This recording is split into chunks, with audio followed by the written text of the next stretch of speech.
Border guard Bangladesh দক্ষিণ পূর্ব রিজিয়নের অন্তর্গত খাগড়াছড়ি সেক্টরের অধীনস্থ বাবুছড়া ব্যাটালিয়ন 7 বিজিবি খাগড়াছড়ি জেলার দিঘিনালা উপজেলার প্রত্যন্ত 58 কিলোমিটার সীমান্ত রক্ষা করার কার্যক্রম পরিচালনা করে যাচ্ছে।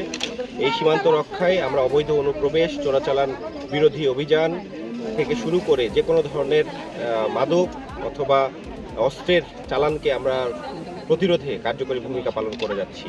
এই দুর্গম এলাকায় পেশাদারিত্বের কাজের পাশাপাশি আমরা জনসচেতনামূলক বা মানবিক কাজগুলোও আমরা করে থাকি। তার ধারাবাহিকতায় গত 7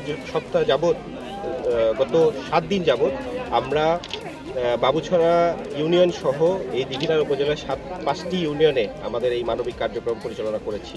ইতিমধ্যে আপনারা জেনে থাকবেন আমরা প্রায় 1500-ও অধিক জনবলের মাঝখানে আমাদের ফ্রি ক্যাম্পেইন মেডিকেল ক্যাম্পেইন পরিচালনা করেছি। এছাড়াও আমরা 1000-এরও অধিক শীতার্থের মাঝখানে আমাদের শীতবস্ত্র বিতরণ করেছি। এই কার্যক্রমে যারাই আমাদের সাথে সম্পৃক্ত ছিল, বিশেষ করে মিডিয়া ব্যক্তিত্ব বা মিডিয়া ব্যক্তিবর্গ, তাদেরকে আমাদের পক্ষ থেকে আন্তরিকভাবে ধন্যবাদ জ্ঞাপন করি। এছাড়াও এলাকাবাসী তাদের স্বতঃস্ফূর্ত অংশগ্রহণকে আমাদেরকে অনুপ্রাণিত করেছে। এই বলে আজকের বক্তব্য।